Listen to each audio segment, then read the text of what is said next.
Hello guys, আসসালামু আলাইকুম। বাড়িতে থাকা উপকরণ দিয়ে খুব অল্প সময়ে আপনার এই ইউনিক ঝাল অ্যান্ড ইয়াম্মি পিঠাটি পরিবেশন করতে পারেন। আজকে এমনই একটি ঝাল পিঠার রেসিপি আপনাদের সাথে শেয়ার করব। So let's jump to the recipe. ফার্স্টে একটি প্যানে তেল গরম করে নিব। দেন এতে 1 কাপ পেঁয়াজ কুচি অ্যাড করে নিব। পেঁয়াজ কুচি অ্যাড করার পরে এটাকে ভালো করে নেড়েচেড়ে নিব। পেঁয়াজ কুচি নাড়া শেষ হলে 1 স্পুন লবণ অ্যাড করে নিব। তারপর 6 থেকে 7টা মরিচ কুচি অ্যাড করে দেব। পেঁয়াজ কুচি হালকা ব্রাউন কালার হয়ে আসা পর্যন্ত ভালো করে ভেজে নিব।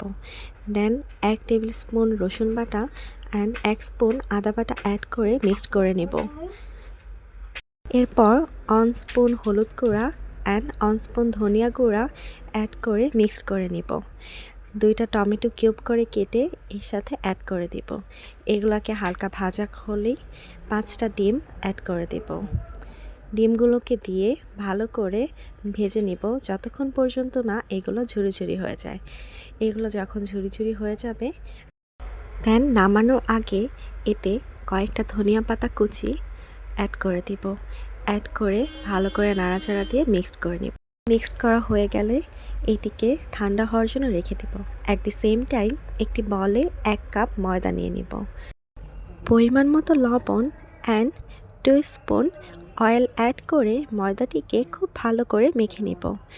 ময়দাটি মাখা হয়ে গেলে দেন এর মধ্যে প্রয়োজন মতো পানি অ্যাড করে দিব যেন খুব সুন্দর একটি ডো তৈরি করা যায়। ডোটি তৈরি হয়ে গেলে এটিকে হাত দিয়ে কিছুক্ষণ ভালো করে মথে নিব। দেন এটিকে কিছুক্ষণ রেস্টে রেখে দিব। কিছুক্ষণ পর চেক করে দেখব ডোটি পারফেক্ট হয়েছে কিনা। ডোটি যদি পারফেক্ট হয়ে থাকে তাহলে একটি রুটির মতো করে বেলে নেব। দেন রাউন্ড শেপ দিয়ে এটিকে আলাদা করে নেব। পর এই স্মল রুটিটিকে ভিডিওতে দেখানো প্রসেস অনুযায়ী একটি মোমোর মতো শেপ দিয়ে নেব। এরপর এর মধ্যে আগে থেকে বানিয়ে রাখা পুরটিকে দিয়ে দেব। পুরটিকে এর মধ্যে দেওয়ার পরে এটিকে খুব সুন্দর করে একটি ফকের সাহায্যে ডিজাইন করে নিব। ফকের সাহায্যে এর দুই পাশে ডিজাইন করে নিব যেন এই পিঠাটির থেকে কোনোভাবেই পুরগুলি বের হয়ে না আসতে পারে। এরকম করেই পিঠাটিকে বানিয়ে নিব। আপনারা দেখতেই পাচ্ছেন পিঠাটি দেখতে কেমন হয়েছে। ঠিক এভাবে আমরা সবগুলি পিঠা তৈরি করে নিব। এরপর একটি প্যানে তেল গরম করে পিঠাগুলিকে ছেড়ে দেব। সবগুলি পিঠা দেয়া হয়ে গেলে এরপর এগুলোকে হালকা নেড়ে নেব। তেলে পিঠাগুলোকে ডিপ ফ্রাই হওয়া পর্যন্ত ওয়েট করব।